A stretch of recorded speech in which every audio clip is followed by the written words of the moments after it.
Je ne vois pas encore mes règles. Mes règles ne sont pas encore arrivées. Mes règles auraient dû arriver il y a 2 jours. Mes règles ont un retard de 2 jours. Voilà la nouvelle qui froissait le visage de tous les jeunes garçons à l'époque. Je ne sais pas si ça fait encore mal aujourd'hui, mais je me rappelle qu'à l'époque, nous en étions tous allergiques. Parce que lorsque vous sortez ensemble, tout est mieux, tu veux que la personne reste comme elle est, vous voulez profiter de cette fraîcheur-là, l'un de l'autre, vous voulez passer plus de temps ensemble, mais malheureusement, il y a toujours une nouvelle qui vient ternir, qui vient euh, raccourcir la joie de vivre ensemble. C'est la nouvelle des règles qui ne sont pas arrivées. Parfois, tu essayes de dire à ta personne, tu dis non, patiente, on va encore attendre. Parfois, tu te mets à genoux, tu pries, mon Dieu, je ne veux pas qu'elle tombe enceinte. Elle aussi, de son côté, vous priez ensemble. Parfois, on est tellement bête, parfois on oublie que si on est là, c'est parce qu'on n'a pas voulu respecter quelques conditions au départ. Parce que lorsque vous vous connaissez, vous êtes tellement entraîné dans le tsunami amoureux que les préservatifs, vous ne les utilisez plus, vous n'utilisez aucun moyen contraceptif. Mais vous vous jetez comme ça et parfois on est surpris du résultat. Mais pourquoi sommes-nous souvent surpris? Et j'ai l'impression que lorsqu'on se lance dans les relations sans pourtant avoir des protections, euh, on est plus excité à rester dans la relation.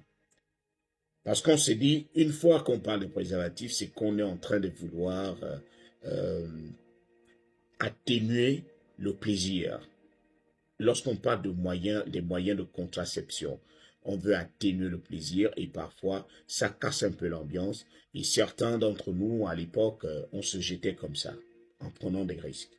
Et la nouvelle qui venait nous paralyser, la nouvelle qui venait nous rendre droits comme des aiguilles, c'était lorsque ta petite amie vient te dire, mes règles ne sont pas encore arrivées. Tu croises les doigts, tu pries tous les saints. Et tous les jours tu dors. Tu te dis qu'elle va te réveiller avec un message en te disant j'ai mal au bas-ventre. C'est-à-dire tu veux qu'elle ait mal au bas-ventre. Tu veux voir le signe des règles. Tu supplies pour que les règles arrivent. Mais quand tu vois 3 jours, 4 jours, 5 jours, elle ne t'annonce toujours rien. Et lorsque tu pars à l'école, tu vois que elle n'est même pas venue à l'école. Tu commences à la chercher à l'école. Tu vas dans sa classe, on te dit elle n'est pas venue. Elle a appelé, elle a dit qu'elle se sentait mal. Tu commences à te poser les questions. Bon, est-ce que se sentir mal là, c'est dû à l'arrivée de l'armée rouge ou c'est autre chose? Ce sont des malaises du début de grossesse. Tu commences à te poser des questions. Et après, elle t'envoie le message, il faut qu'on parle. Mon Dieu, cette nouvelle. Lorsque vous vous rendez à la maison, lorsque tu te rends chez elle, elle t'annonce finalement que ce n'est toujours pas arrivé. Parfois, c'est le seul moment, je vous assure, je sais que certains hommes sont là. C'est lorsqu'on est jeune, c'est le seul moment où tu te dis, je ne sais pas ce qui m'avait pris le jour-là. Et pourtant, j'avais les moyens pour me protéger, mais je les ai négligés. C'est-à-dire si on pouvait faire marche arrière, si on pouvait modifier l'évolution du temps, beaucoup de gens changeraient de comportement. Mais malheureusement, on encaisse. Et c'était aussi un bon moyen pour les filles de vérifier si l'homme était sérieux, de vérifier la sincérité de l'homme. Parce que lorsqu'elle vient t'annoncer qu'elle est enceinte, c'est soit tu assumes, parce que là, tu vas commencer à penser à ton avenir, soit tu nies. Et beaucoup ont nié des grossesses dans la vie. parce que cette nouvelle ne les a jamais plu, au grand jamais. C'est là où je supporte aussi certaines filles qui vont avec les hommes et lorsque ton homme, par exemple, lorsqu'un homme avec qui tu vas en intimité est déjà au courant que tu vas avec d'autres personnes, lui ne s'inquiète pas. S'il accepte la relation, c'est qu'il sait à quel moment il va t'avoir. C'est quand tu viendras lui dire que tu es enceinte. Même si c'est lui le potentiel enceinteur, mais il va nier parce qu'il sait que tu vas avec d'autres hommes. C'est là où certaines filles prennent des risques. Certains hommes ne se plaignent jamais de votre comportement, euh, votre vagabondage. Parce que s'ils te trouvent que tu côtoies beaucoup de garçons, parfois ils ne se plaignent pas. Parce qu'ils se disent, de toute façon, moi je viens goûter, je pars. Je viens voler la chose d'autrui.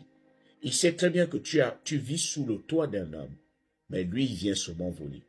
La réaction. Il va te parler de sa femme, qui est aussi enceinte.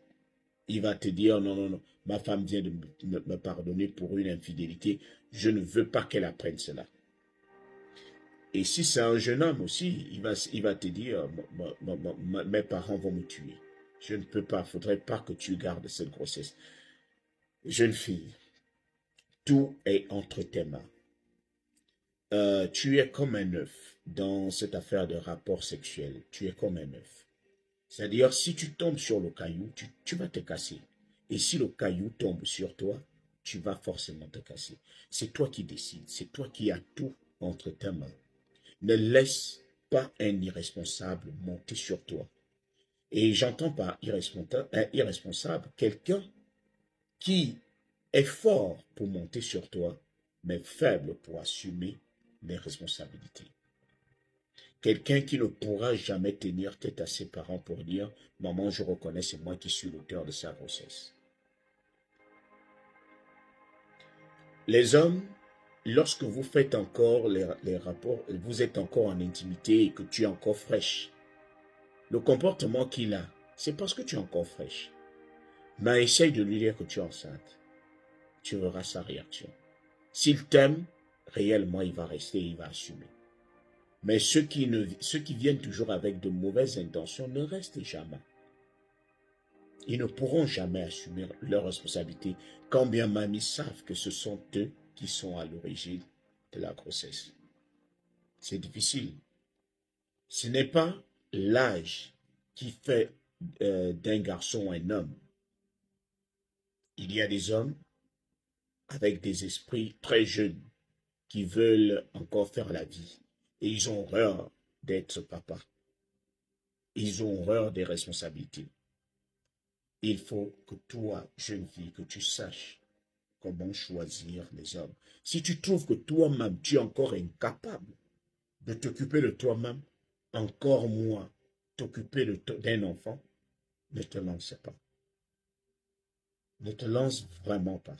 Parce que ce n'est pas un jeu. S'occuper d'un enfant n'est pas un jeu. Premièrement, ça peut nuire à tes études, à ton avenir.